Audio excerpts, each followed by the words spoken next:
محترم ناظرین، یہ ماہ رمضان اللہ تبارک و تعالی کی رحمتوں، برکتوں اور مغفرتوں کا ایسا انمول تحفہ ہے جو سال میں ایک بار نصیب ہوتا ہے۔ یہ وہ مہینہ ہے جس میں زمین سے آسمان تک رحمت برستی ہے۔ خوش نصیب ہیں وہ دل جو اس مہینے میں اللہ تعالی کے کلام سے جڑ جاتے ہیں، اور سعادت مند ہیں وہ لوگ جو راتوں کو اللہ تبارک و تعالی کی یاد میں بسر کرتے ہیں۔ محترم ناظرین، السلام علیکم ورحمۃ اللہ وبرکاتہ۔ اللہ تعالی بہت خوش ہوتا ہے اس بندے سے جو ماہ رمضان کی ہر رات سورۃ الفاتحہ پڑھتا ہے۔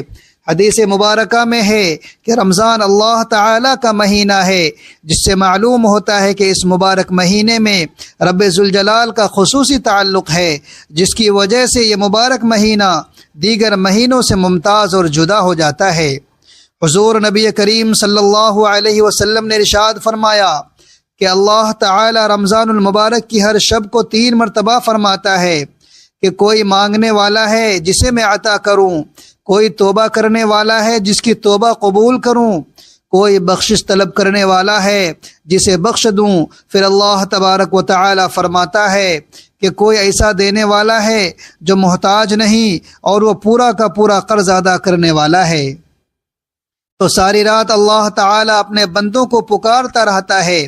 حضرت عبادہ بن صامت رضی اللہ تعالی عنہ سے روایت ہے کہ حضور نبی کریم صلی اللہ علیہ وسلم نے ایک دن فرمایا جب رمضان شروع ہو چکا تھا کہ تمہارے پاس برکتوں والا مہینہ آ گیا ہے۔ اس مہینے میں اللہ تعالی تمہیں اپنی رحمت سے ڈھانپتے ہیں، رحمتیں نازل فرماتے ہیں، گناہوں کو مٹاتے ہیں اور دعائیں قبول فرماتے ہیں۔ اس مہینے میں اللہ تعالی تمہارے دلوں پر نظر فرماتے ہیں اور تمہاری وجہ سے اپنے فرشتوں کے سامنے فخر فرماتے ہیں۔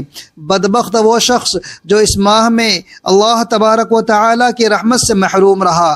حدیث پاک کا مفہوم ہے کہ بد نصیب ہے وہ شخص جو رمضان کا مہینہ پائے اور اپنی مغفرت نہ کرا سکے۔ اللہ رب العزت وہ عظیم ذات ہے جس کی رحمت اور مغفرت کے دروازے ہر ایک کے لیے کھلے رہتے ہیں۔ وہ رحمان اور رحیم ذات اپنے کمزور اور بے بس مخلوق پر کرم فرمانے، گنہگار بندوں کی خطاؤں کو معاف فرمانے اور انعامات سے نوازنے کے بہانے تلاش کرتی ہے۔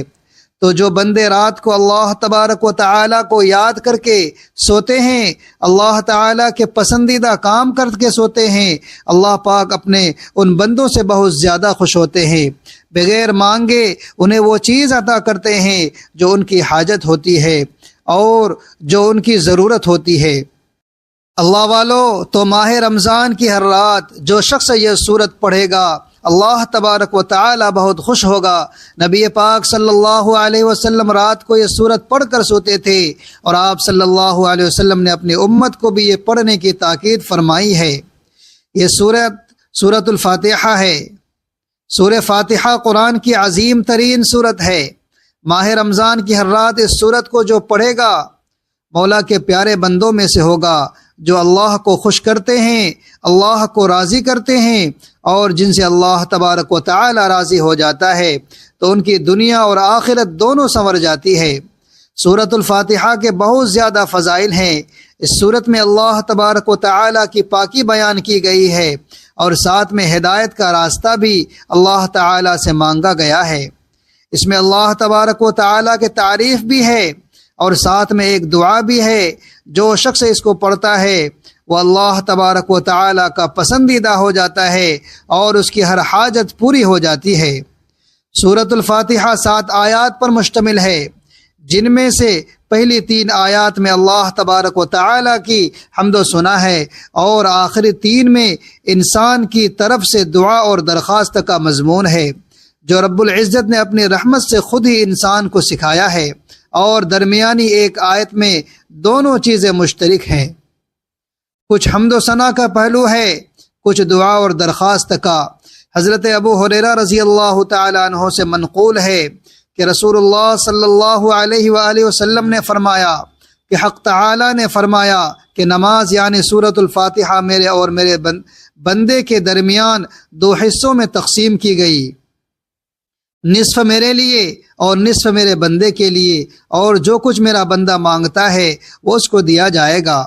پھر رسول اللہ صلی اللہ علیہ وآلہ وسلم نے فرمایا کہ بندہ جب کہتا ہے الحمدللہ رب العالمین تو اللہ تعالیٰ فرماتا ہے کہ میرے بندے نے میری حمد کی ہے، اور جب وہ کہتا ہے الرحمن الرحیم تو اللہ تبارک و تعالیٰ فرماتا ہے کہ میرے بندے نے میری تعریف اور ثنا بیان کی ہے، اور جب بندہ کہتا ہے مالک یوم الدین تو اللہ تبارک و تعالیٰ فرماتا ہے کہ میرے بندے نے میری بڑائی بیان کی، اور جب بندہ کہتا ہے ایاک نعبد و ایاک نستعین تو اللہ تعالیٰ فرماتا ہے کہ یہ آیت میرے اور میرے بندے کے درمیان مشترک ہے، کیونکہ اس میں ایک پہلو حق تعالیٰ کی حمد و ثنا کا ہے اور دوسرا پہلو بندے کی دعا اور درخواست کا۔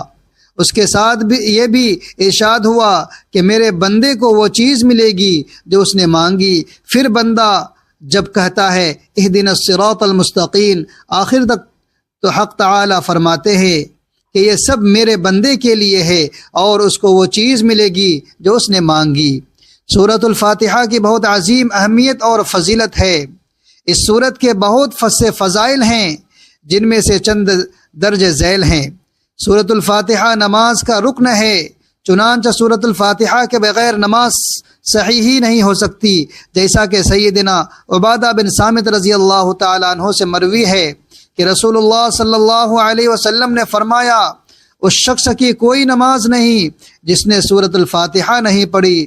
سورۃ الفاتحہ قرآن کریم کی افضل ترین سورت ہے، چنانچہ امام ترمذی نے حدیث نمبر 2872 کے تحت ایک روایت ذکر کی ہے اور اسے صحیح بھی قرار دیا کہ سیدنا ابو سعید خدری رضی اللہ تعالی عنہ کہتے ہیں کہ رسول اللہ صلی اللہ علیہ وسلم نے ابی بن کعب رضی اللہ عنہ سے فرمایا کیا آپ یہ پسند کرتے ہیں کہ میں آپ کو ایسی عظیم صورت سکھاؤں کہ اس جیسی صورت تورات، انجیل اور زبور سمیت قرآن مجید میں بھی نازل نہیں ہوئی؟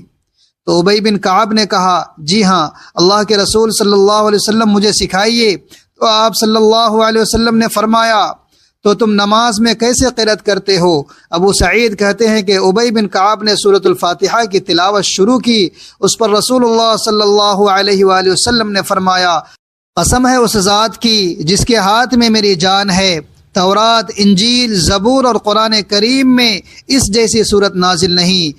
سورۃ الفاتحہ ہی سبع مثانی یعنی بار بار پڑھی جانے والی 7 آیات ہیں۔ اسی صورت کے بارے میں اللہ تبارک و تعالی نے فرمایا وَلَقَدْ آتَيْنَا سَبْعًا مِّنَ الْمَثَانِي وَالْقُرْآنِ الْعَظِيمِ، یقیناً ہم نے آپ کو 7 آیات جو بار بار پڑھی جانے والی ہے اور قرآن عظیم عطا کیا۔